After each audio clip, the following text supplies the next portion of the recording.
Zo, hier is op die volgende podcast. We have Marco Joubert with us. He does not need an introduction. He's a well decorated cyclist in our country. Have badges and medals from every race. And Marco, tell us what's your best result. And that's where the decoration will start. Winning SA Gravel Champs this year was pretty cool, and also because it was like 2 weeks after Cape Epic, where I finished third overall with Tristan Orkia.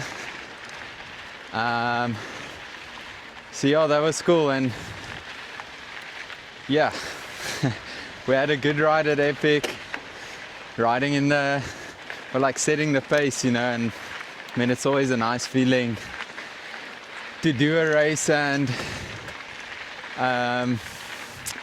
be able to make the pace at the front of the race. So Epic was lekker, and you guys had a stage win at Epic? Yeah, stage win eventually after I think 2 or 3 sprint finishes. But stage win at Epic. Me and myself and Peter, we did it a couple of years ago as well, and dis daarom maar lekker. Yeah, dis lekker. It's our biggest race, the Cape Epic, every year. Yeah. So to do good there is nice. That's what we work for. Exactly, and I think from it, or the thing with Epic, so special as well is it's on home soil, so your peeps can come and support, and then after Epic, most people I meet or most conversations start with, we watched you at Epic. I nearly didn't get any work done, just watching the laptop. So it's cool to distract people in the right ways. I also heard a lot of those people, and definitely Epic season, the productivity of cyclist lovers goes down. Near that week. No, it's crazy. But so that's your highlights of last year. So I've gotten a couple of people asking. We must talk about training. The 2 people, mom and dad. Okay. And training and nutrition. So throwing you here on the deep end, we had no discussion of what we're going to talk about. But if you can tell us a bit about your training, give some guys a bit of advice out there. I think training's,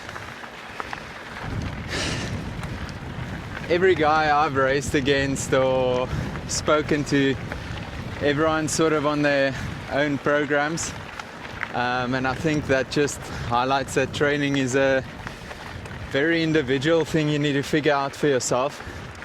But I mean, the first thing, or the most important thing, is just to get yourself a coach that not just knows the science, but also that you can relate to and chat openly to.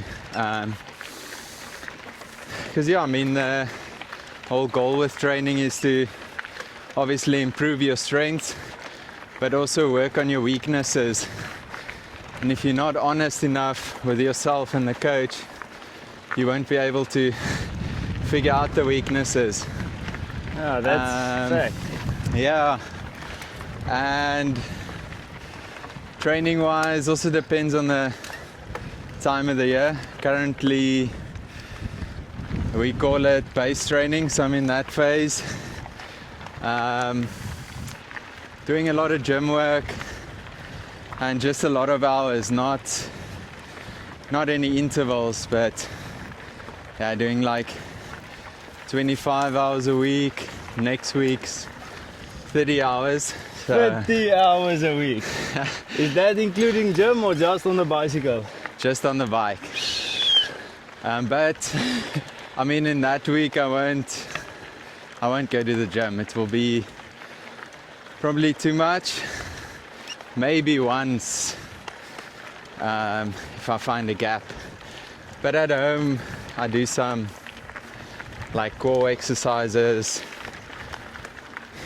with the bands and activations and stuff. That's on the daily. And then in the gym, just like a heavy weights. And Oh, you post a lot of that on your social media? working with Armand de Toy in Stellis, Elite Sports and Performance. He's made a massive difference because in the past I've done the gym in my own or in a normal gym, but I mean, if you have someone that's dedicating a program to you and making sure you do the stuff right and also to your maximum, that's a big difference. Yes. And from my perspective, I actually, you had a knee injury a couple of months ago, and that's where your, this personal trainer gym actually started. So Armand's bio, after working with our physio Annika, I just figured you guys see like a bio, they know the tendons work and everything. So like I said, and I guess it comes back to the training thing, like you gotta find professionals and then listen to them and trust them, because I mean I've got no clue, or I didn't study for multiple years on how the body works with say gym or physio or sports science. So I'll be fooling myself if I try think that I know what's best. That's facts. You do your own thing, you don't know if you're doing more good than harm. Yeah, exactly, and those guys got science backing them. That's true, they studied it. So that's the thing, you have to ask for someone's help, someone who knows what they're doing in the field, and that's the only way you can improve in your sport, or probably in anything. In anything, always find someone smarter than you. Yes. And then listen to them. That's true. I did not make a smart choice today doing this on a gravel climb here with Marco. Actually put on my skin suit just to help me that little bit, but tough times, eh? Nee, maar het is er goed. Yeah, I think we are doing good, yeah. And your team next year, can you tell us a bit about Imbuco? What's happening there? So I've been with Imbuco, feels like since forever, and every year we've made small progress. I'm talking now like with sponsors and just how the team is operating, and our goals seem to grow bigger with each year.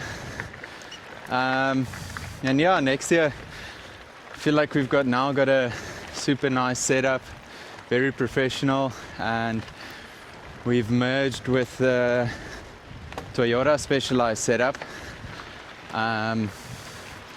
So it's like also again just there's like more professionals in their field that's on board and looking after us and guiding us. So it all adds up, all the small things. Yeah, and it's nice having the backing of those big sponsors. I think like it's tough if you don't really have the support you need to, like completely immerse yourself in this life, because sometimes you ask yourself, well, what's the point, you know, why am I doing all this hard work for peanuts? But what I've learned is you just gotta keeping on, and hopefully eventually things will pay off. And I guess it's with anything with life, nothing's a overnight success unless you win the lotto. Yeah, in cycling there's no winning the lottery. Yeah. You have to put in the work Yep. to get back. Ach, maar is lekker. No, it is. And as you can see, we have Lootgoes in here behind us, a youngster. And I'm thinking about him in your team as well. Like, Yeah, you're you not got a a strong youngster team. anymore, Marco. You're a toppy actually now. Officially a worm. And you can give back so much. Like, especially in a big team you guys are in at the moment. Yeah. Yeah, I do try. Maybe Luet can say this, but I try give the other guys as much guidance as I can, and you know, the mistakes I've already made and learned from, yeah, it would be silly of me to see them make the same mistakes, so try to avoid that for them.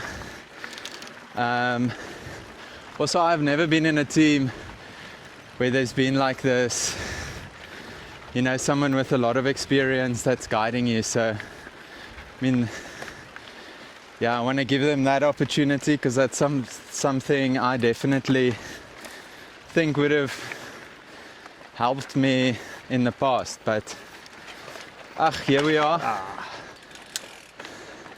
Alles is well. Alles as well.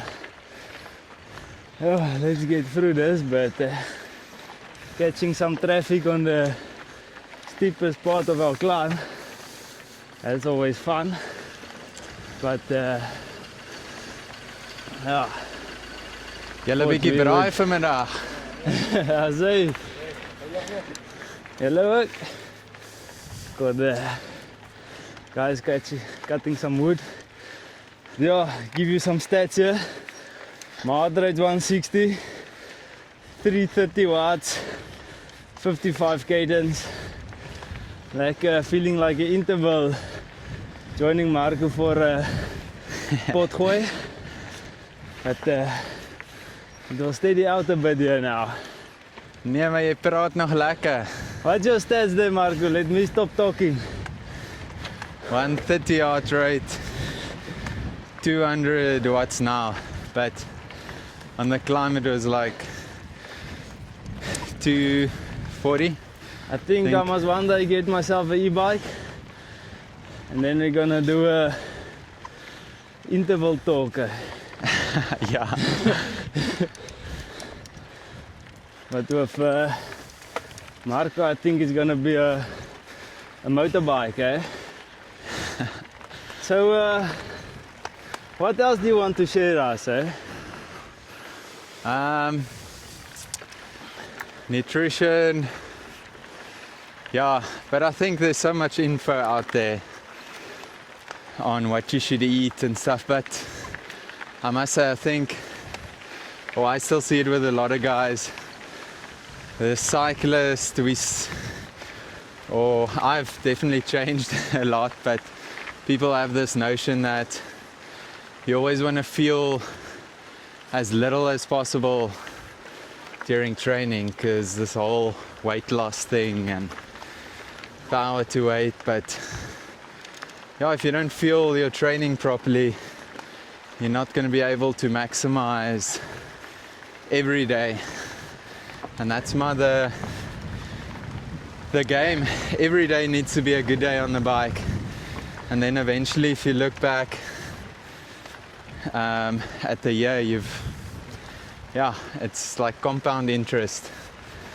Just building form day after day after day. There's not one magic interval session that's gonna do it for you. Yes, nice. The consistency that will pay off. Yeah. Cannot stop eating for a week think you're gonna drop the weight, build power, and win your race. No, and you'll probably just get depressed like that. Yes. Also, probably learn to just eat as langs gaan. Eat lekker food. Like, you don't always need to eat super low calorie foods just so you can eat a lot. I think that's a bit unhealthy. Rather eat something that tastes nice, but just eat a little bit less in a sense, but you're going to be way more satisfied.